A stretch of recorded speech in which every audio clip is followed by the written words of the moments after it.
Hey there, Mike Barbanica, Mayor Pro Tem City of Antioch. This is your Wednesday morning recap after last night's council meeting. So today is April 20th, 2022. Last night we had a special meeting, 19th at 7 p.m. In case you didn't get to tune in, there were 9 items that were overflow agenda items that made it onto this agenda. So it was a special meeting. It was very quick, an hour and a half, and almost didn't know what that was like getting out of there that early. But the first one, item 1, this was brought by Councilmember Torres Walker. This was City of Antioch Human Rights and Racial Equity Committee. So what this is, this didn't vote in a committee. What this did is took it to the next step to have staff bring something back to the council for debate. And at that time, there'll be a final vote if a commission or a committee is formed on that. Item 2, this was brought back by me. 4th time, Emergency Operations Center. 4th time, voted down. The vote was, by the way, on the previous one, it was a 5-0 vote. This one, item 2, Emergency Operations Center. It was a 2-3 vote. 2 voted yes to upgrade the Emergency Operations Center. Me, Councilmember Orgachuk, voting no. Mayor Thorpe, Councilmember Torres Walker, Councilmember Wilson. 4th time, and it's not hurting me. Who is it hurting? Potentially the community, if once the time comes that we need this.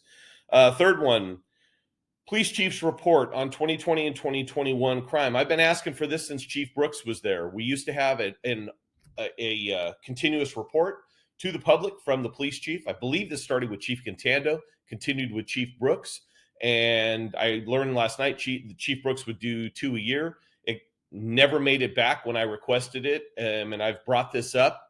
That was shot down on a 2-3 vote, meaning 2 yes, 3 no. The 2 yeses were me and Councilmember Orgachuk wanted the police department to come back and give a report on what to the public on what's police staffing, etc. 3 votes against it: Mayor Thorpe, Councilmember Torres Walker, Councilmember Wilson. I did hear afterwards from Councilmember Torres Walker that Councilmember Wilson may be bringing this back through their committee, the Police Oversight Committee. Number 4, creation of a beach park from Riverview Lodge to the marina. This was brought by Councilmember Ogerchuk. This was voted down, even looking at it. And we weren't finalizing anything last night. This was just, should we look at these ideas? That was a 2-3 vote to look at it further. In other words, it was shot down. The 2 that voted for it, myself, Councilmember Ogerchuk, the 3 that voted against it, Mayor Thorpe, Councilmember Torres Walker, Councilmember Wilson. Next item. Item 5, Youth Appreciation Day. This was brought by Councilmember Ogerchuk. This was voted down on a 2-3 vote. I voted for it. Councilmember Ogerchuk voted for it. Voting against, Mayor Thorpe, Councilmember Wilson, Councilmember Torres Walker. Item 6, Veterans Boulevard Community Project and renaming L Street. This was something that the local veterans have approached me multiple times, and all they've asked for is the possibility of coming in front of council and giving a presentation regarding a park at the north end of L Street, and then the possibility of renaming it to Veterans Boulevard. It would be an educational park that would be a walking park with different monuments to the different wars and different branches of the military.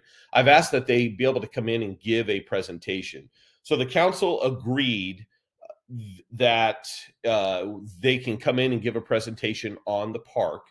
But as far as renaming, we lumped item 6 and 7 together.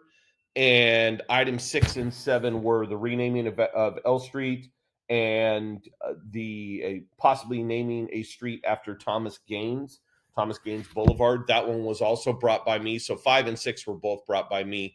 They got lumped together, and we're going to have a comprehensive look done from the city on renaming and different ideas, etc. So that is coming back, and everybody agreed to that 5-0 on both of those.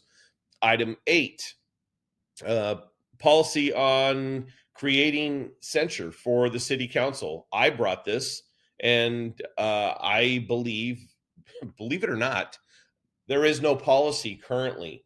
When I had approached a city attorney a while back to look into doing this, the city attorney told me, believe it or not, Mike, there is no policy in the city of Antioch. I said, as large as we are, no policy, really? So I brought this. This was voted down. I voted for bringing a policy back. So did Councilmember Orgachuk, Mayor Thorpe, Councilmember Wilson, Councilmember Torres Walker voted against. Item 9, the last item, administrative assistance for council members. This was brought by Councilmember About a year ago, the mayor approached me with this, but at that time he was talking about getting students from LMC to possibly work through internships, different internships in the city, and that was included in that. This item, though, was brought by Councilmember Torres Walker. This was voted. This did pass to move forward to bring it back and look into it.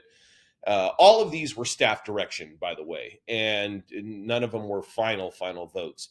This passed on a 3-2, voting for it. Mayor Thorpe, Councilmember Wilson, Councilmember Torres Walker. I voted against it. Councilmember Orchak voted against it. So that's it. That's just a quick little 5-minute. I almost hit 6 minutes, but recap, because I know not everybody can attend the meetings. And if you have any questions, feel free to reach out. Mike Barbanica, Mayor Pro Tem, City of Antioch.